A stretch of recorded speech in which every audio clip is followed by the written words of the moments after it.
Welcome. This is Barry Jones from Angelic Wisdom, and we're here for our monthly Angelscope for the sign of Scorpio for the month of February 2023. So before we begin, I'd just like to welcome everyone who's returning to this monthly series. I know it's been a long time, so I'm glad to be back doing it. Also, I would like to welcome anyone who is new to our Angelic Wisdom community. Um, just a few things. First, make sure you subscribe, select the all notification bell, like, dislike, and leave comments. The comments are really important because your comments might be inspired by our collective I am presence, which I call in, and that which you have has um, impacted you might complete or will complete this reading in some way. So make sure that you participate in the comments by leaving your insights and also reading the others. And don't forget to share as well this to those who you feel this might benefit. Also, if you'd like to get an angel reading with me, you can go to my current website, theangelschool.com/services, and you can select the first time promotional offer for this is available to everyone for the month of February. And also, if you just like to contribute to my channel, you can go to my current, you can go to my PayPal me link, which is also in the description area below as well. And the last thing before I just talk about the format, I've already posted the general monthly angel reading, so make sure that you check out that link that's to that so that you watch both of your the general monthly reading and the ones for your astrological signs.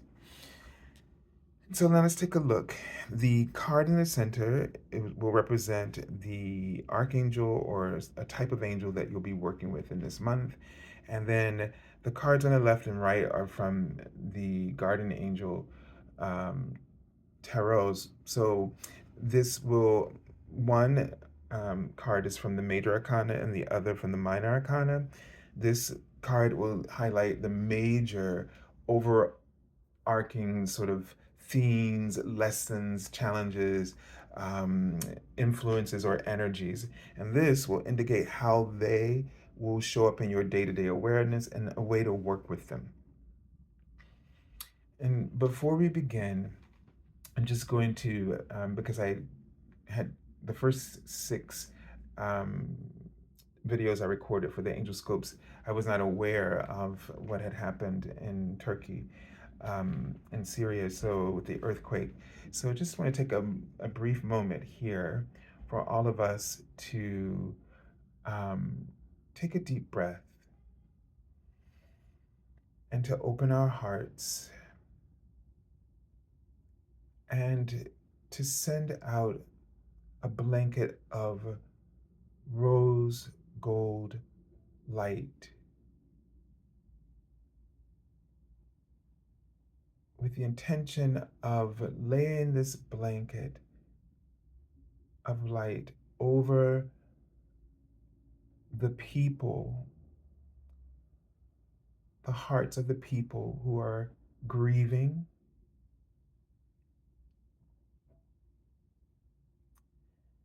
the loss of their loved ones. And the angel, there's an angel who is, when you're doing this, who's going to hold each of them in their wings. And then to place this blanket of light over the sites where people have tragically perished in the earthquake. And know that these energy blankets are absorbed into the energy field of these areas.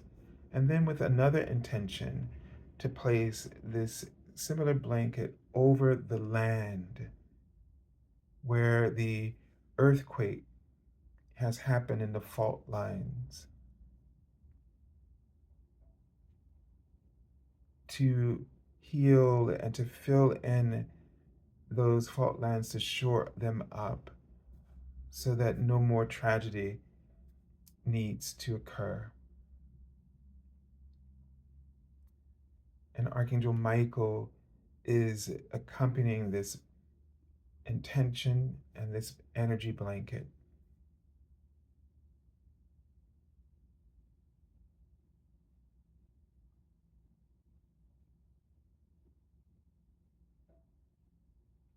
And he's placing sort of a cap of light protection over the land, the fault lines.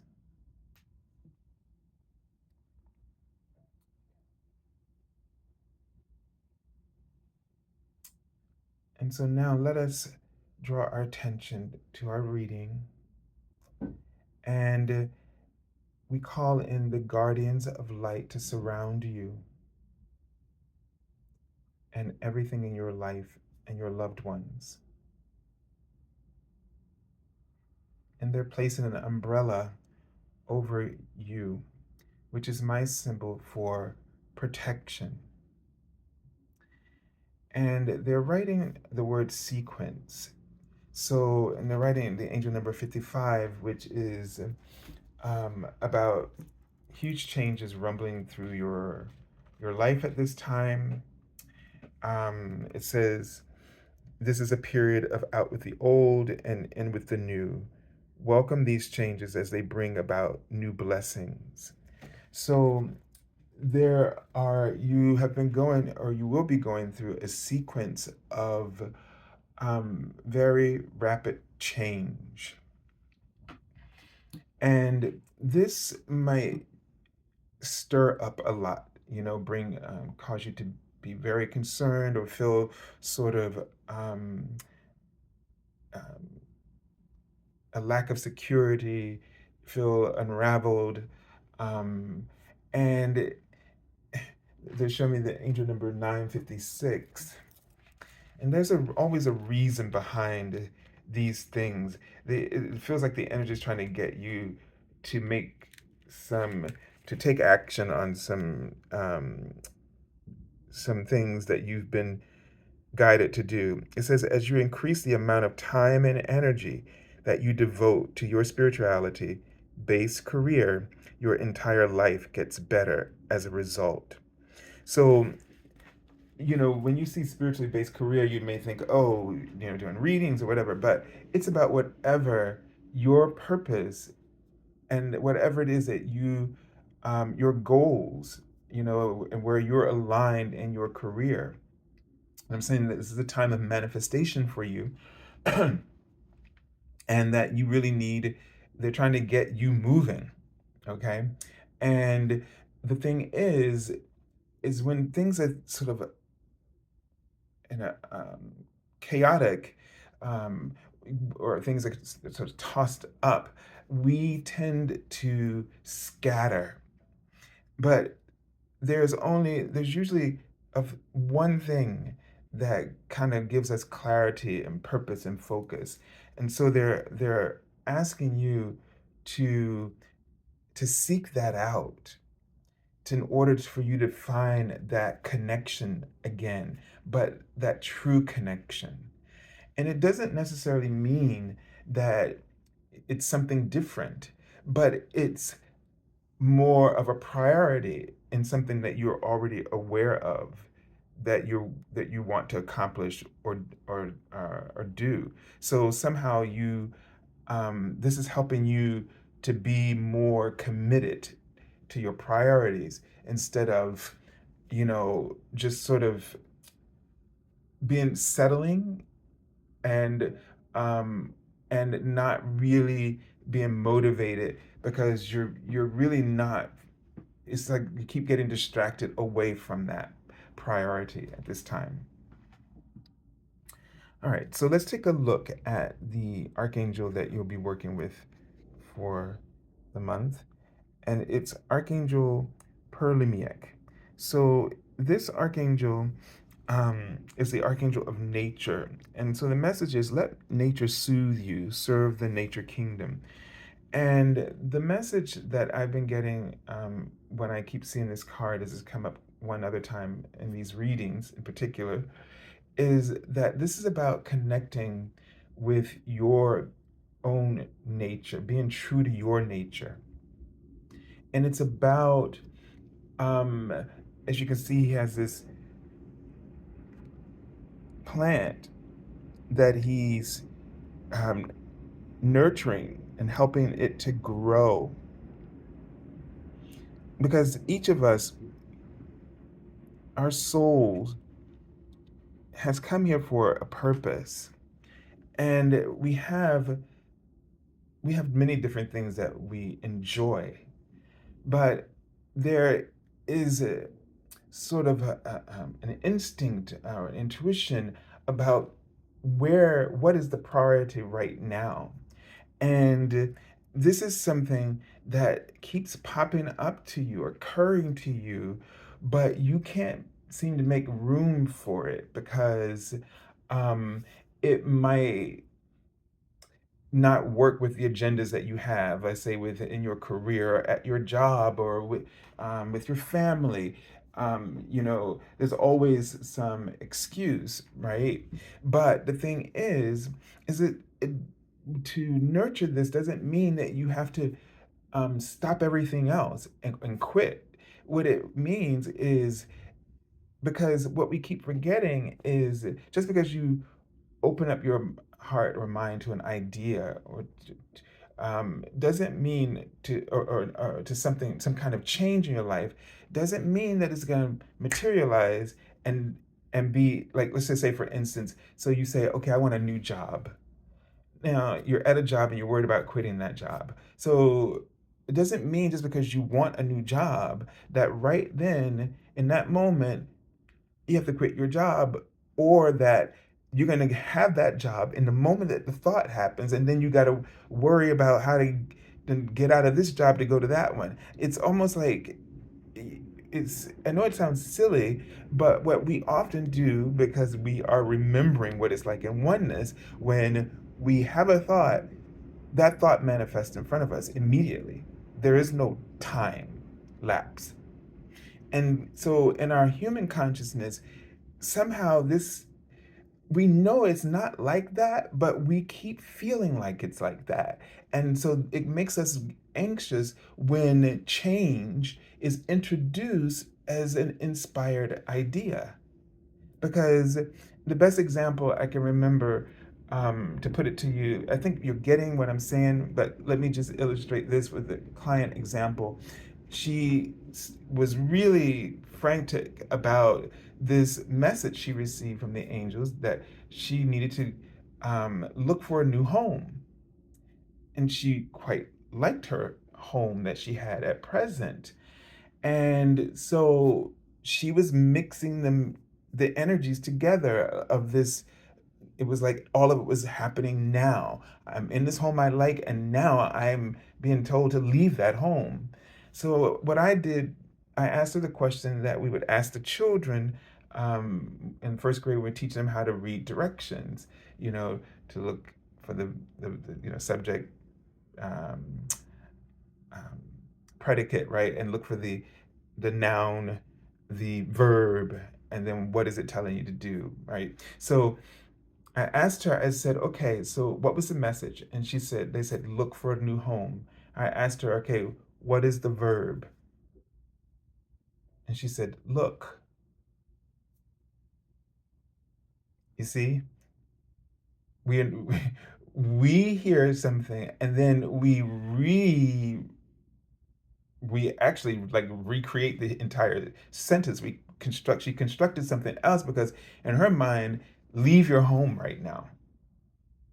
But what all it said was to look for a new home, which could take time. And just like this plant that he's holding in front of you, in our human experience and in the physical world, things develop over time.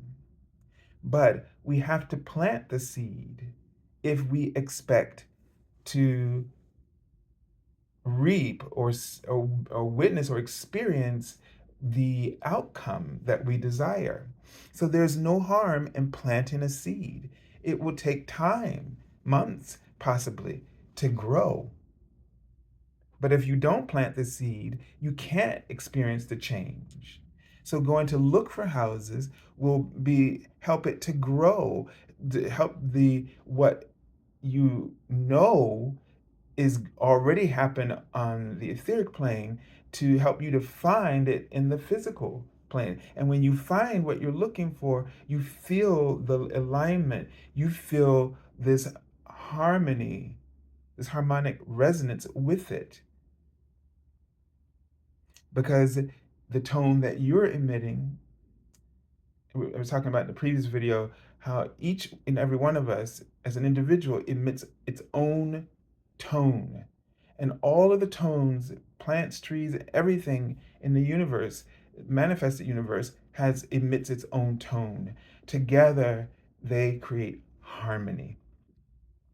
When that tone is not being itself, then you emit dissonance. And that's mainly how you're attracting dissonant situations to yourself, right? But when you find the thing that you're looking for energetically, you find it in the physical world, the tones, your tone and its tone will create a harmonic resonance. And that's how we know, oh, this is meant for me, or this is, I must, and this is why you become insistent in doing something. And usually when something has that harmonic resonance, you don't think about where the money's coming from. You don't think about the obstacles. You go for it. Like you push all of that, those doubts and all that crap out of your path, and you just go for it. So it just unfolds beautifully. Oh boy, let's see. Time. All right, so the card that you're working with for the month of the energy is ego. And you just got to be aware of illusions and the ego projecting fears and doubts in your path. So don't let this, and it's interesting, this cage, when we create anxiety when we cage in our truth, when we try to cage in that tone that's finding resonance with something, some kind of purpose, and you cage it in, it turns into anxiety because you cannot contain universal power or source or your light. So don't try to do that. Work through that, let it go. Okay, and the King of Water says that what you're going to need to display here is trust, total trust, and in everything that you're doing. Trust your intuition, trust your soul's spiritual guidance. Trust, believe, and that is the way that you're going to have to work with your ego. Your ego's going to say nope, and you're going to have to say I believe. And I'm seeing the word compassion written in front of me, so be very compassionate with yourself. All right, and that means to break things down. Try not to over don't let them get blown out of proportion. All right, so I send you lots of love and angel blessings, and have a beautiful month of February. God bless.